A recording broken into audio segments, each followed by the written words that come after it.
Okay, so all the technology is working, which is a good start. Right, for those who don't know me, I'm Kim Smith. I'm program leader for a couple of the MSCs. I spend a lot of my time doing various aspects of networks and various aspects of security. Today we're just going to have a quick look at Ad-Hoc wireless networks. So we're going to have a look at what they are. We're going to have a look at a special kind called Opportunistic networks, which is my particular area of interest. So, Ad-Hoc networks. Everybody's using them in different ways. When you've got mobile phones and you're using things like applications like Bump and that to transfer files, it's an Ad-Hoc network that's been temporarily set up, transfer something and carry on. Obviously that's one simple example of an Ad-Hoc network. The whole point of Ad-Hoc, it's from Latin, for this purpose. It's a network that is set up there and then for whatever it is that you're trying to achieve. It's a local area network or part of a network, and we'll come into that a little bit later. Peer-to-peer communications using Wi-Fi. Now, ordinarily, when you've got a Wi-Fi system and you've got access points, looking around the room, there's one here somewhere, oh, it's up there, right, thank you, I can't see it from there. Okay, so the access point, it's an infrastructure scenario. That is, you communicate through that. So if you were to identify the person with the laptop next to you and communicate wirelessly with them, your communication would go through that access point and back to you. In an Ad-Hoc network, we're not going to use infrastructure. And from that point of view, your laptops would communicate directly with each other. Okay? And that's the kind of scenario we're talking about. So instead of an access point and everything goes through that access point, even if you're sitting next to each other, the communication still goes through the access point. We're going to a wireless system whereby you're communicating directly between each device.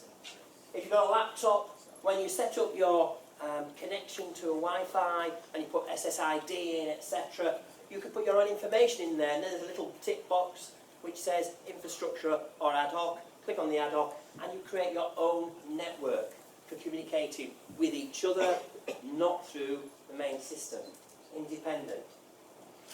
Okay, so the whole point is it's got no infrastructure, i.e. it doesn't connect. Obviously, if you're not connecting through that, you're not getting things like internet, which is possibly the main thing you're using your device for. But there are other aspects. One of the key aspects of the use of this is in disaster zones, where infrastructure no longer exists. Using Wi-Fi, using Ad-Hoc networks, you can communicate between devices. This includes mobile phones, and we'll come on to that a little bit later. So it's a quickly deployed system. The whole point is that you're communicating device to device. If you want to communicate with somebody that's outside your range, but you've got somebody who is in your range and in their range, you can route through them. So every device not only acts as a source or a destination, but can act as a router. So if you were travelling between this device and this device, you could connect and send your information through each of these different devices. So you get a route. So this can extend. You can extend it depending on how many devices you've got over a greater area.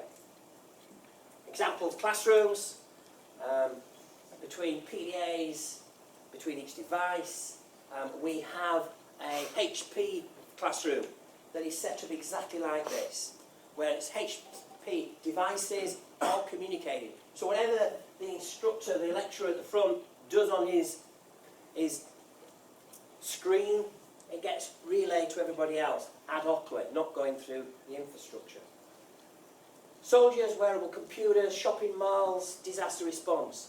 Anywhere where we're going to have communication, but not necessarily relying on anybody else or any infrastructure. Main problem obviously is routing. If in a wired network, devices are on the network. They're either turned on or turned off, but they're on the network. You can get a path through using the wired system to get there. In wireless, in ad hoc, the problem is people move, people arrive, remove themselves from the network. As soon as you walk too far away out of the range of the Wi-Fi, you're no longer connected. So it's a mobile scenario. People are moving in and out. The other aspect is battery power. You know, do you want to be sending vast amounts and you're not connected into the mains? Limits what you can do. But the whole process is continually reconfiguring as people move in and out.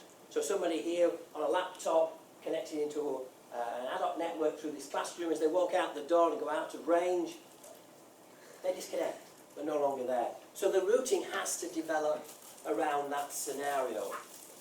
So dynamic process, which is what the main problem is, and obviously we have limits of a mobile system.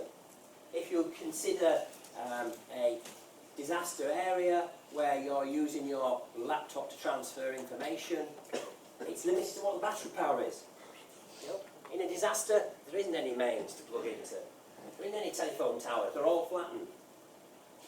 So you've got to rely on the contents of the power that you've got. Protocols for fixed networks are not designed for frequent changes. Those who are looking at networks, etc., they will be told about how the routers develop a table and keep this table updated as to where people are on a normal wired network.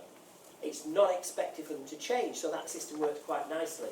In this system, it's constant change. There's been a large number of them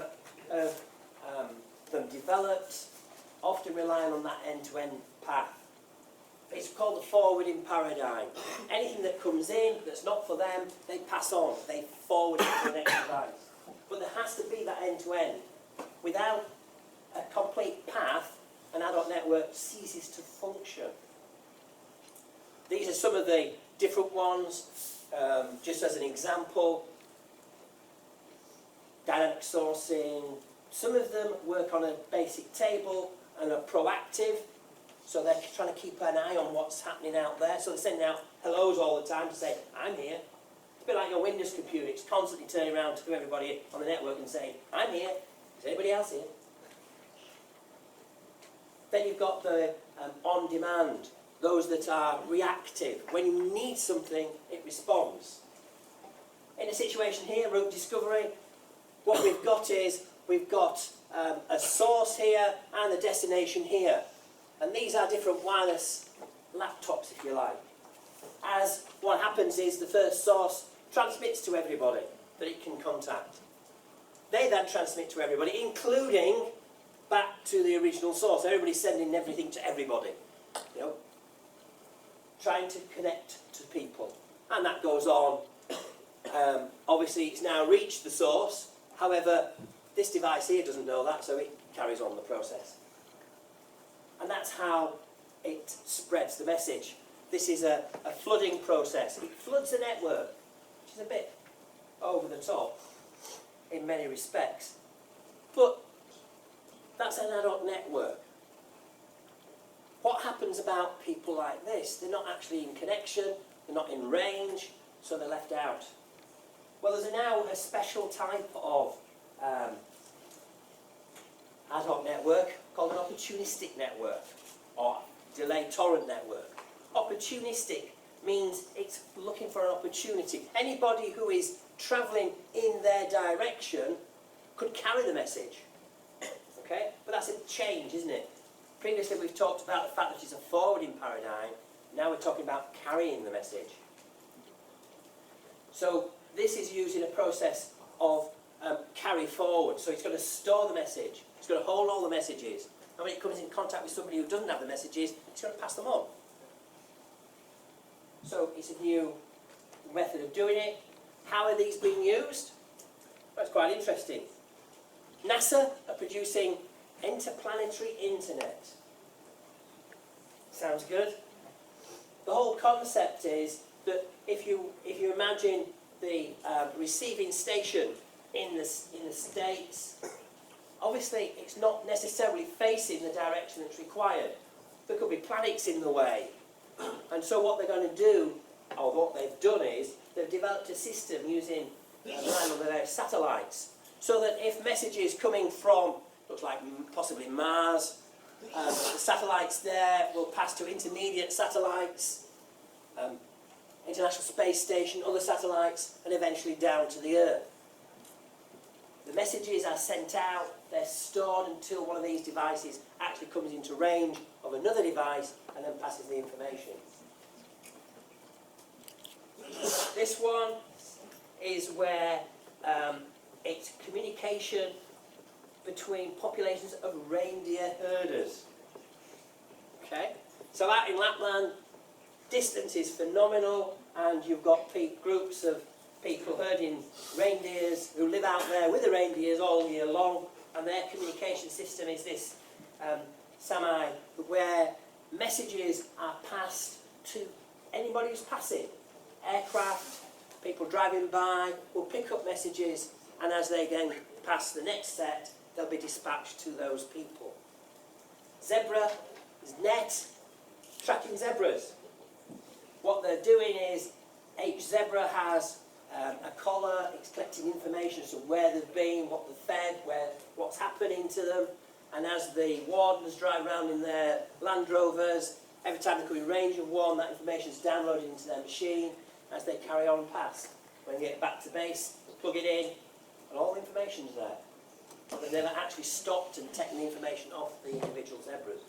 Obviously, bear in mind, they've got a collar on. It can't be big, it can't have a long battery life, so it's going to be short range. DieselNet. In Germany, they've got a system whereby passengers getting on and off buses are monitored, and they can actually identify where people are going, where people are coming from, in order to develop better routes. And then you've got various other ones here. Senwit is part of the search and rescue system. UWSN, underwater sensor network. There's a sensor network around the UK. Sensors laying on the seabed. They detect every vessel that goes past, every change of current, every change of temperature. That information is collected, and then when people go with boats fitted with the right receiver, that information is uploaded so that they can identify what's going on. DATNet. DATNet's a new one, which is being used in India for villages out in the rural areas where there's no internet, no communication. And what happens is the local people put their messages into a server that's sitting beside the road, and then as buses go past, people on mopeds go past, they pick up their messages wirelessly and drop them off at the next village and the next village, etc. So communication is used in that way. So quite a fascinating process, the fact that this is sort of intermittently connected.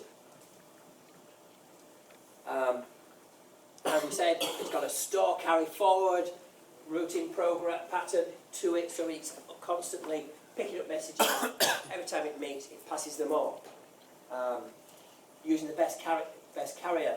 You could have a scenario in a road situation where you've got a group of people who are going together or communicate quite happily. One person gets left behind, they're still communicating, but they can't communicate with the person that's further back to say, oh, we're going into this next service station. You want to come with us because they're further back. However, a passing motorist coming in the opposite direction using an opportunistic network, they'll take the opportunity of giving him the message to pass back into the person behind. So that's the sort of scenario in opportunistic networks. We have the situation here, just to show you the kind of situation, and I'll show you a scenario, a simulation of this shortly. But in time one, node A is connected to C and B, but D and E are way off by themselves. But as time goes on, these are moving. B moves, D and E moves, they're now connected, A and C are no longer connected. So it's a whole process of of movement. It doesn't have to just be vehicles, it can be people walking about. The whole point in things like shopping malls, everybody is walking around with fairly sophisticated phones, with Wi-Fi, with Bluetooth, with a small app on there. You can communicate with people within a shopping mall situation. You know, the restaurant decides it's a 2-for-1 this lunchtime because they've not got anybody in. They send a message out. It percolates through all the population in the shopping mall, all through their devices. And somebody picks it up and says, yeah, I fancy one of those. And off they go. So we go to the Australian walkabout, what have you, in Derby, in order to get this 2-for-1 offer. That sort of scenario can easily be built in to the whole process. Routing. Interesting on routing. We have two kinds, basically. Context oblivious and context aware. Oblivious, not knowing anything about what's happening. So they use things like epidemic, spray and wait. Epidemic, yes, it's very much like the whole concept of how an epidemic spreads, how germs spread. So one person gets near and gets contacted, they contact, etc. So everybody gets it in the end. Context aware. Now here we're now looking at some kind of context information. It could be mobility. You know, where has that person been before? Where's that person likely to go? Or it could be social based. You know, belongs to a certain group. Maybe he's a games at Derby person. Or maybe he's a networks and security person. And that's a social group effectively that could be used to actually give you context information. You want a message to Tommy? Well, it's no good giving it to the networks people, it needs to go to the games people, doesn't it? Okay, fine. So, using context, there's a lot of work being done on this at the moment. It's quite an interesting area. But how are you going to use it? Yes, if you've got Wi-Fi on your laptop, you can set it up. Bluetooth can be used. Yeah, Bluetooth has a range, normal range of about 10 meters. So you could actually use a Bluetooth system to do it. There's also now apps available from the app stores. Ad-Hoc networking. This is opportunistic networking. It actually has two of the protocols that we were looking at. It has epidemic and it has profit protocols built in. You can select them. And it's an app that you can download on your mobile phone and use. You can use Tin Can is a new one. It will go on. It's on both ISO and on Android. So it's on Google Store as well, and you can communicate, send text messages to each other. That doesn't use and can't be monitored. That's perhaps the more interesting aspect. We're talking about a scenario here that is, if you like, private. Private to the point of communication, intercommunication between people. It's like on Wi-Fi. If you set up your laptop, you know, if everybody here with a laptop set up an Ad-Hoc network and made it a common network, you can leave it unencrypted with no security, and people can join it, people can hear what messages are going backwards and forwards. Or you could, as a group, set up some encryption. WPA, all have a common key, you can all communicate together.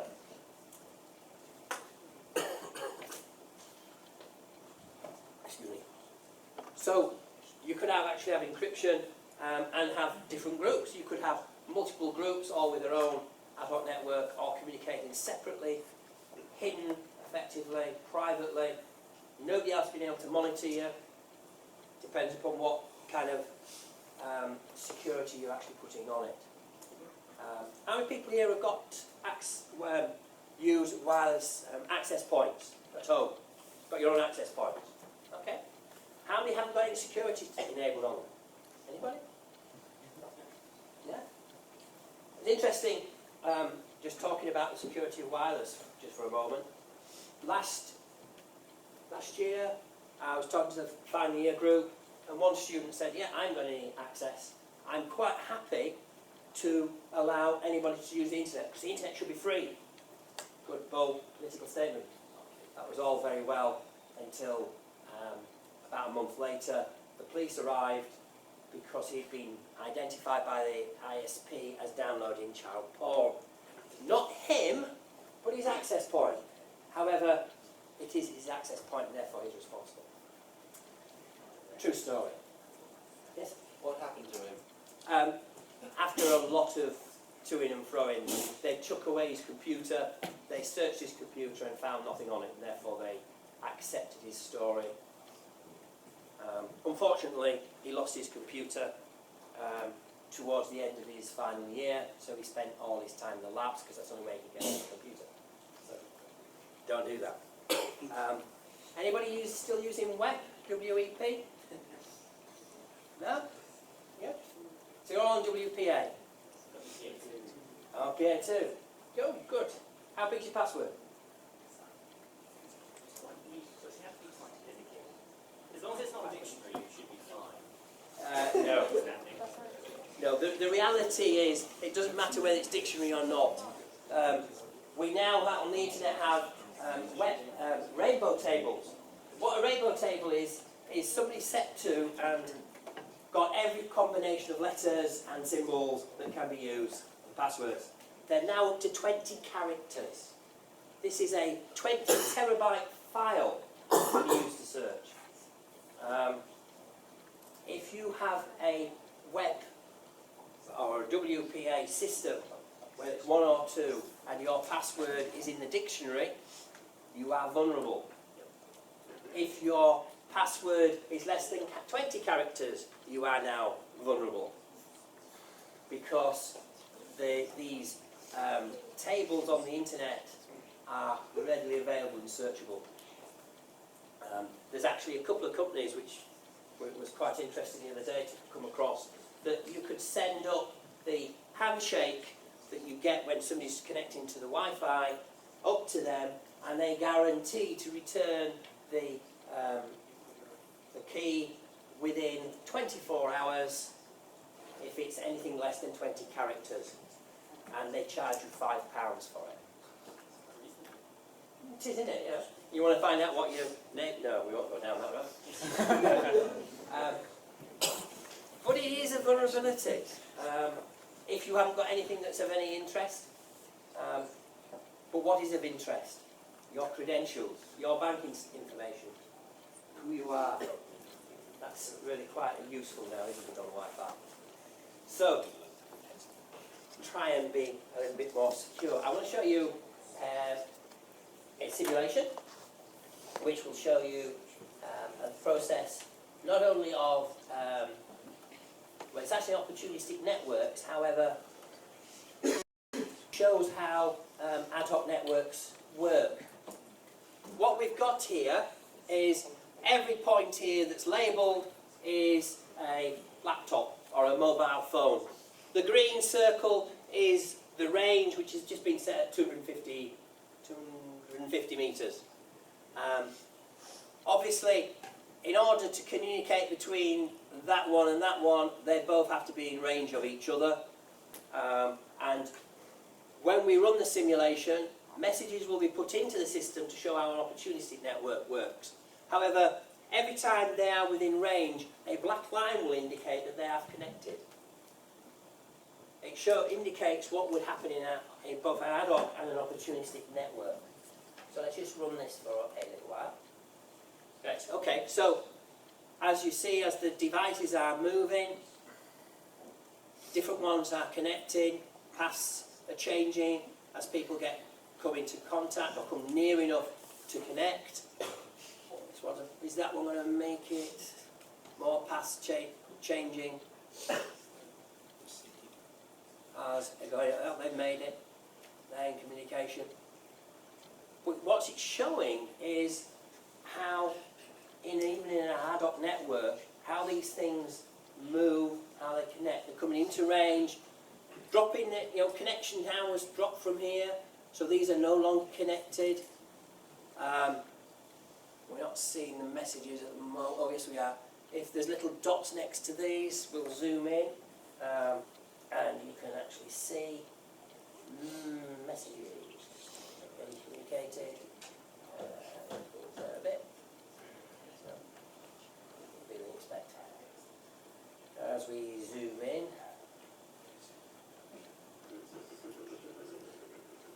Yeah, these little piles are showing the number of messages, opportunistic messages. This is where the opportunistic bit's coming in. As people are moving, messages are being compared. Do you have these messages? Well, I have those, but I don't have that one. Adding across. So these piles will grow. Some are bigger than others. As they connect in, these are now changed. So they're now all the same, because they now all have the same messages. And so you're seeing messages transferring between. These are quite a large number of messages. These are smaller numbers.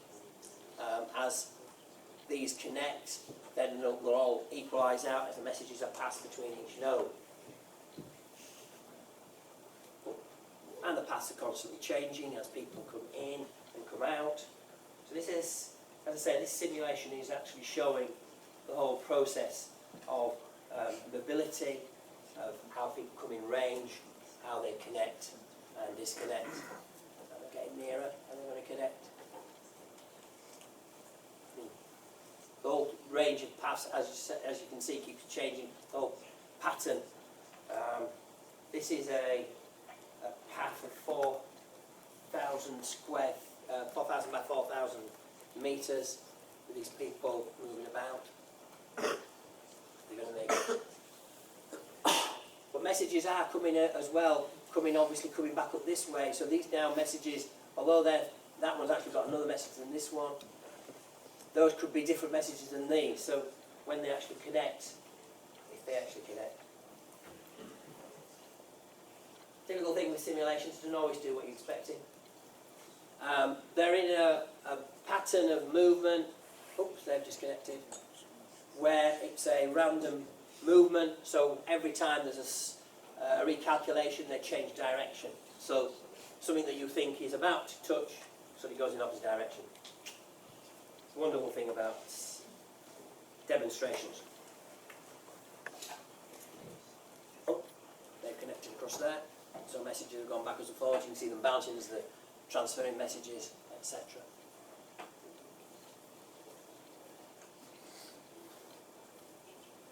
So, this has been a quite quick introduction, touching on, without going into too much depth, opportunistic networks.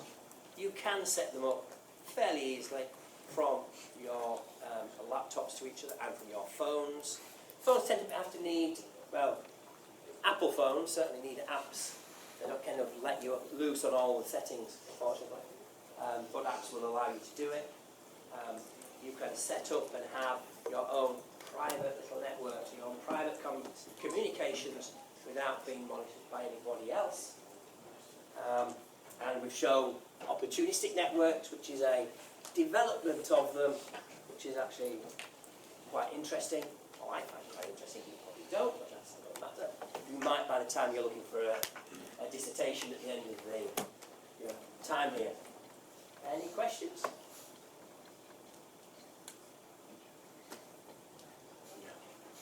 No? Yeah.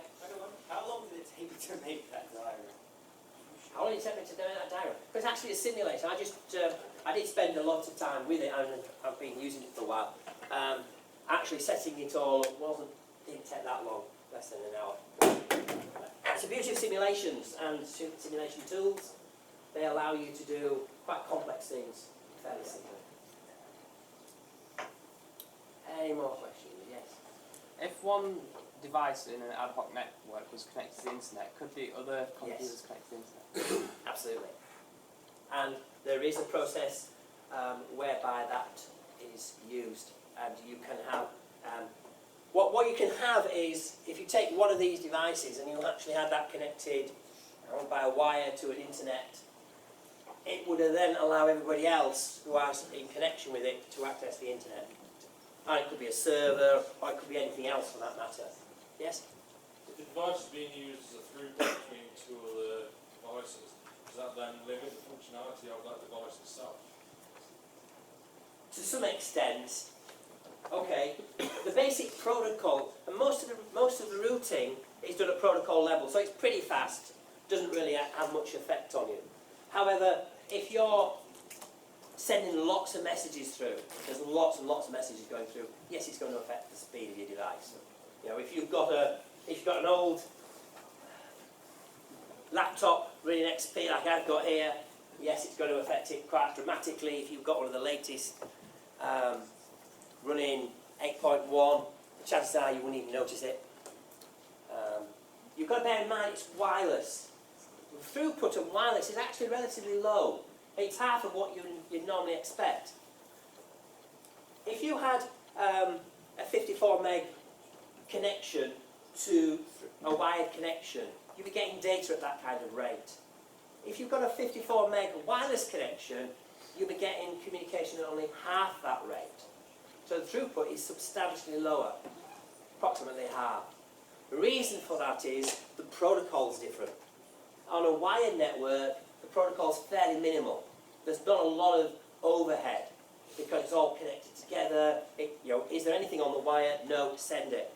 In Wi-Fi, there's a whole handshake process that has to go on because of the danger of communicating when there's another terminal that could possibly be connected. Yeah, it's XP, as you can tell. So you've got to do a bit more handshaking, and that means that in between each packet on wireless, there's a lot more control going on, so it slows it down. But that also gives us an advantage in this scenario because the actual throughput of data is relatively low, and so it doesn't really notice it, doesn't your computer? But it doesn't go up beyond that level. Okay, any more questions?